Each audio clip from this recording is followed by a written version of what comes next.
Good morning, PT on Ice. My name is Mike Eisenhardt. I am the lead for the APHPT track of courses here on Ice and on the Ice channel. Today we are live. It is Monday, and this is a little Monday with Pop. As some of you who have followed along know, it is summertime, so I'm a little bit behind the schedule. I've been trying to alternate. I'm back to a behind by a bit week. Let me set the clock up.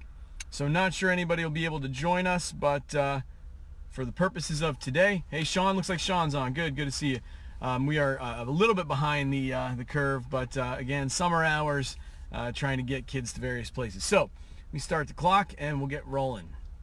So today I'm going to talk a little bit about drive and motivation, and the reason why I think I want to kind of touch on that is because as we really think about moving populations, moving herds, trying to get collectives, groups of people to do something different, which ultimately is, again, as a refresh to set the context, that's ultimately what we're all doing. If you're in the population health space, you're trying to create a scenario, whether that be an environment or a social structure, some kind of constraint-based system. I can make it harder in some places and easier in others to make healthier choices, right? So at its root, the idea is we're trying to get groups of people to do something that's good for them. And so the question becomes, well, what drives us? What actually at its root motivates us to do things? And I think that's an important thing. So the reason why I think that's an important thing is because that gets at the basics, sort of the basis of, can we actually do it? Can we get groups of people to change? Many times in my conversations with folks, especially therapists and other professionals who are aspiring to kind of get in this space, we automatically default to the individual. We automatically want to talk about, like, well, what moves me to do something, or what moves that person to do something. And although that is a viable approach, if I can get the individual to kind of take care of themselves and get them sustaining, almost like get that ball spinning, and then I can go over here and get this ball spinning, eventually I've got a bunch and I've got a trend going. The unfortunate part is that the way dynamics work is that doesn't actually succeed all that often. Whereas if you build a system that gets kind of groups of people to do things, then other groups see those people doing things, and then the whole wheel starts to begin spinning. So if you can get that concept of moving the collective and getting groups of people to do things, designing a system that kind of gets you that outcome, that output, then it's much easier to think in terms of the collective, or think in terms of moving the herd. So I think to do that, you have to really think about, well, like, as humans, what are those fundamental things that drive us? What are things that, get us to do stuff as groups?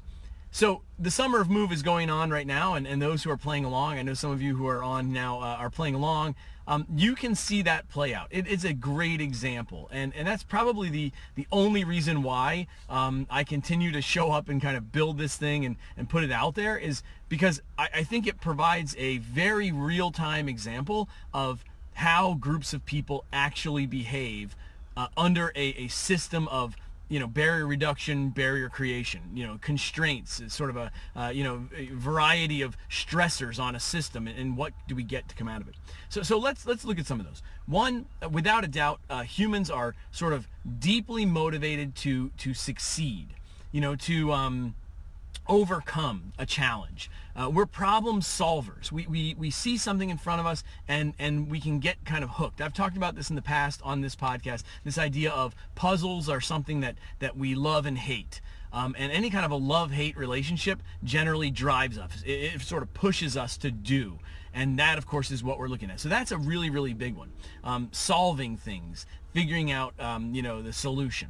So that's a big one. Anytime that we can use problem-based, solution-based learning in any of our designs, we're going to get people to move better. When someone gets locked into solving something, they kind of lose themselves.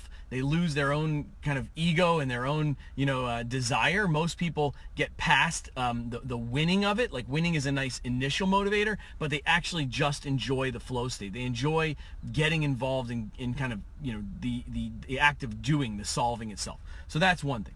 Competition is another thing. Without a doubt, we are competitive, and we are sort of like, again, partly because of the challenge seeking, but also partly because it touches the social proof idea. we are innately wired to work with each other, and so that definitely makes it so that we can work against others. So when I work with a group of people, they're my people, then that naturally kind of forces us to see other people who are working against us. Now that is double-edged, without a doubt. That's a double-edged sword. On the one hand, it can be very good at getting some movement, right? It's very easy to incite action in groups of people if there's an us and them dynamic, competition. However, we all know that can go far to the extreme, and it can become really problematic. So we have to be very careful with that one. And so there's something that, you have to respect the fact that if you take it too far, all of a sudden the us and them can really become almost dehumanizing and can become aggressive. And so we know there's tons of psychology and sociology experiments that have shown this, that people in groups will do really vicious things to other humans because they dehumanize them. So that's been shown and very clearly proven.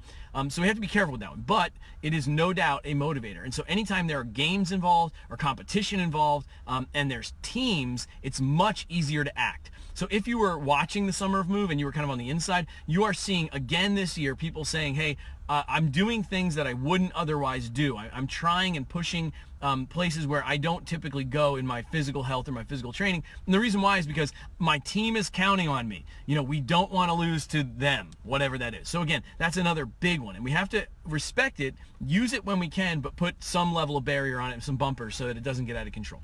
So that's another one. A third kind of group motivator that we can cue in on and really use effectively. Like, I think that's, it's important to remember, like, that's not just like things that we can kind of throw out there, but things that we know will get people to act. That's the hardest thing. Pull people off the sideline and get them to actually do stuff, right? So we know that when you put, the challenge, and we have an us and them scenario, but then also seeing that, right? Like engaging multiple senses to do so. That's kind of the next tactic, right? Like that is the leaderboard concept. You'd be shocked how effective that is, just putting things in front of people and letting their own senses, kind of like take over and get immersed. So that's sort of another caveat. So we've got social proof, which I've kind of dabbled on, right? Like I see other people doing things, and that includes leaderboards. We've got the idea of, competition and like I see other people succeeding and I want to compete against them. And then we've got the idea of kind of problem solving, puzzles. All of those things come together in an initiative like we're doing. So then those are all like the easy ones. Other things that are not as easy, that we've worked in but are not as easy, altruism.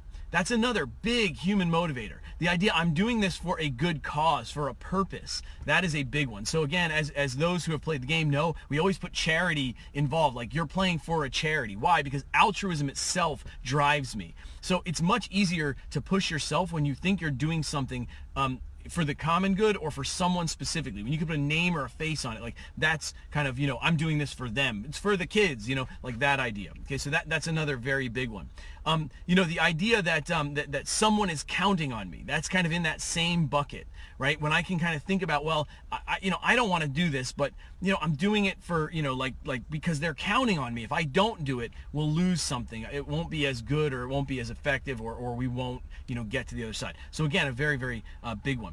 And then, another one that we're trying to kind of use, another driver of the us, the collective, is this idea of, constant feedback and then ratchet up from there, right? So we are, without a doubt, trying to provide immediate feedback as best we can. We've designed a system that kind of tells a person how they're doing, and then, kind of forces them to put something into a collective where they get feedback from other people, both on their team and not on their team, and then they get feedback from a third party as often as we can. So you start thinking about that. That is sort of at the base level of human connection, at the base level of human communication. Whether that be babies and their faces, right? Like when a mother smiles, and that kind of human connection, or whether it be when someone tells you you're doing a good job at work, or whether it be when, your parents tell you they were proud of you when you were a kid. Like, all of that is that feedback loop. And most of us really need that. We require it, and we thrive when we get it. So those are some examples. Now, what I want to do in my remaining 5 minutes is just now let you take those concepts and say, how can you design something in any group you pick to move people toward a healthier set of actions? because that's ultimately what this is. You can worry about getting paid for it after that. You got to design your system and kind of prove it that it works first before you start worrying about getting paid. But I know everybody always says, well, how do I get paid? All right, well, get that at the end.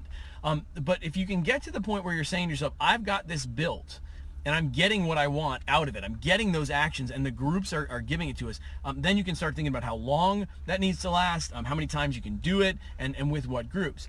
But if you were to just start with like your family unit, or your close group of friends, and you were to say, all right, what need do we have? What would be something good if we did it?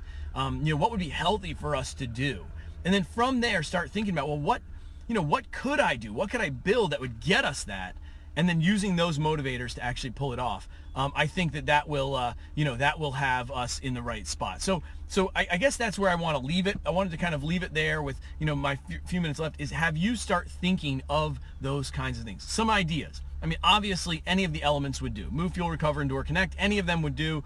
Getting sedentary people to move more, getting people to eat healthier food, getting people to respect their sleep, getting people to think about, the idea that, kind of suffering can be positive, that going out and seeking challenges and pushing yourself to your limit can be a very good thing for your health. And then finally, not always, obviously, but a good thing in some frequency, in some reasonable dosage.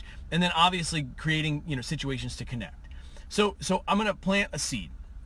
Obviously, we've spent time working on Summer of Move. We've used Move as our lever. We think it's the easiest, lowest hanging fruit. But fuel is a very simple one this time of year. Okay, very, very simple. There was a study that I put out to some of our corporate clients, which I loved, and it was like a double-blind, random, placebo-controlled trial of blueberry consumption. If you ate a cup of blueberries a day, how that kind of played out to your risk. Very, very interesting. Could you find ways of using that little nugget, that little pearl, talking about it, making it interesting in a group of people, and then doing a recipe exchange? Is that a way of making, a group move toward better health? Could you say, hey, we're going to make, August the month of the blueberry, and we're going to see if we can come up with, one blueberry recipe a week that we all like, and we're going to score that for health. Okay, what would that do? What if you created a game amongst your friends? You picked blueberries because it's evidence-based, and then you said, we're going to make it a game. We're going to score it. We're going to make it the healthiest versus the least healthy. So someone makes some kind of blueberry cobbler. That's a dessert. Obviously, you're going to say, yeah, it's got blueberries in it, but honestly, this is dessert. This is sugar.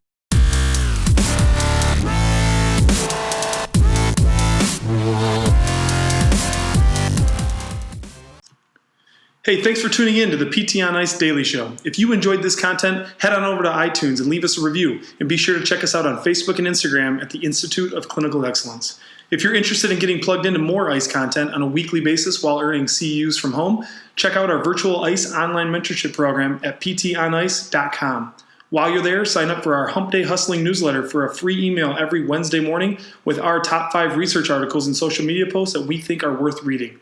Head over to ptonice.com and scroll to the bottom of the page to sign up.